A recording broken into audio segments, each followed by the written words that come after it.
News चैनलों और मदारी के खेल में एक अंतर होता है। आपको पता होता है कि मदारी खेल ही दिखाएगा, लेकिन न्यूज़ चैनल वाले खेल करेंगे ये पता नहीं होता। आपको लगता है कि आपको खबर दिखाई जा रही है। मुंबई पुलिस ने आज टेलीविजन रेटिंग पॉइंट टीआरपी के एक ऐसे खेल को उजागर करने का दावा किया है कि जिन घरों में टीआरपी मीटर लगी होती है उन घरों में पैसे दिए जाते थे ताकि वे खास चैनल ही देखें और वो नंबर 1 हो जाए। जिन चैनलों पर ऐसा करने के आरोप लगे हैं उन्होंने इसका खंडन किया है। टीआरपी को लेकर पहले भी सवाल उठते रहे और आज भी उठते हैं। एक दिन पहले केंद्रीय सूचना प्रसारण मंत्री प्रकाश जावड़ेकर ने टीआरपी की बात की थी और हमारा फोकस इसी पर है। सरकार पर सवाल उठने लगे तो मंत्री जी ने टीआरपी पर दोष डाल दिया कि पिछले 2 सप्ताह का या 2 महीने का भी आप जरा याद करो कैसे रिपोर्टिंग आया है, तो भी हमें समझेगा कि कहां तक पहुंच गई है ये टीआरपी का अनावश्यक बोझ।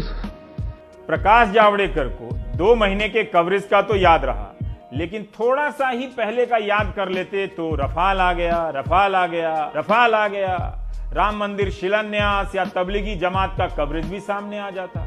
प्रकाश जावड़ेकर तबलीगी जमात के कवरेज का उदाहरण ला सकते थे, जिसके बारे में कई हाई कोर्ट के फैसले में जो टिप्पणियां की गई हैं वही बता देते।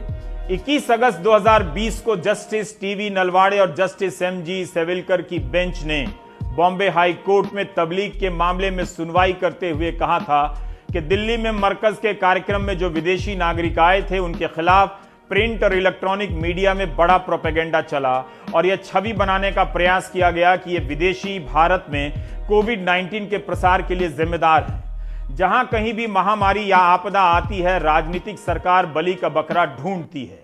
हमारे पास वो पुख्ता जानकारी मौजूद है जिससे ये साफ हो रहा है कि पाकिस्तान ने भारत में कोरोना की रफ्तार बढ़ाने के लिए एक गहरी सोची समझी साजिश रची और इस काम में तबलीग से जुड़े कई देशों के लोग मोहरा बन चुके हैं। क्या तबलीगी मरकज का कवरेज भी टीआरपी के अनावश्यक बोझ के तहत हुआ या फिर किसी का आवश्यक दबाव था? इस कवरेज से जिन्हें राजनीतिक फायदा हो रहा था वो वही भाषा क्यों बोल रहे थे जो इन चैनलों के एंकरों की भाषा थी? ये पूरी की पूरी जो जमात है वो न केवल षड्यंत्रकारी है अपितु निकम्मी भी है। एक तरह से कोरोना वायरस को खाद डाल के पूरे हिंदुस्तान में संक्रमण को बढ़ाने का काम किया है। आज ही यानी 8 अक्टूबर को सुप्रीम कोर्ट में तबलीगी मामले को लेकर न्यूज चैनलों के कवरेज के खिलाफ याचिका पर सुनवाई हो रही थी। क्या आप जानते हैं कि जब सुप्रीम कोर्ट ने इस मामले में केंद्र सरकार से हलफनामा दायर करने को कहा तो केंद्र सरकार ने जूनियर अधिकारी से हलफनामा दायर करवा दिया।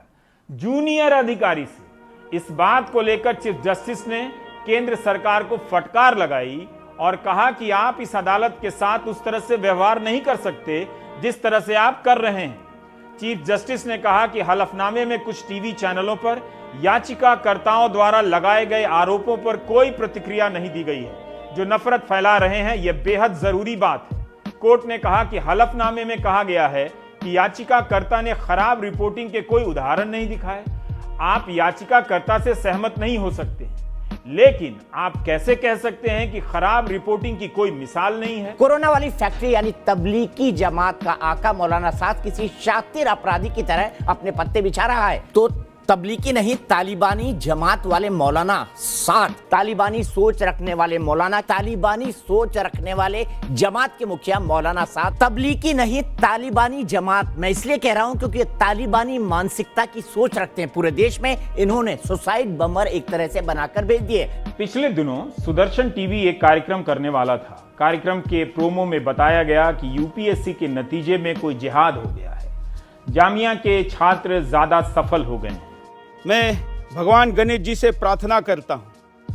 आज मैं हिंदुस्तान का एक ऐतिहासिक कार्यक्रम करने जा रहा हूं जिस पर देश के प्रधानमंत्री, सर्वोच्च न्यायालय और देश के पूरे तंत्र का ध्यान है।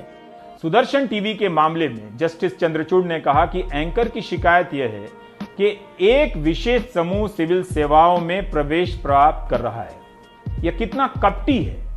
इस तरह के कपटी आरोप यूपीएससी परीक्षाओं पर प्रश्न चिन्ह लगाते हैं।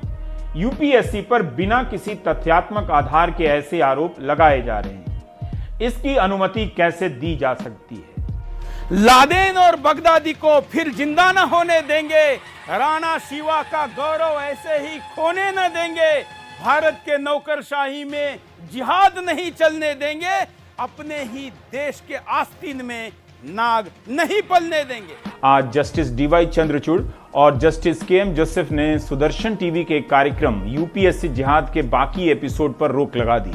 यूपीएससी जिहाद के नाम से सुदर्शन टीवी ने 9 कार्यक्रम बनाए थे, 4 का प्रसारण हो चुका था और 5 पर रोक लगा दी गई है। मुसलमान को मुसलमान मैं ना कहूं और आप कहें, आप क्या कहते हैं? ये देखिए हैदराबाद का गद्दार ये नमक हराम क्या कहता है। ये आप देखिए कि किस तरह से एक समुदाय विशेष के प्रति आपके दिमाग में जहर भरा जा रहा है और अब आपके सारे फैसले उस जहर के संदर्भ में होने लगे हैं। समाज में जो बच्चे हैं वो सांप्रदायिक होते जा रहे हैं। इसलिए ये सिर्फ टीआरपी का मामला नहीं है, बल्कि किसी की राजनीति के लिए अति आवश्यक बोझ है जिसे गोदी मीडिया खुशी खुशी उठाए फिर रहा है। इस खेल में दर्शक सिर्फ एक छोटा सा प्यादा है।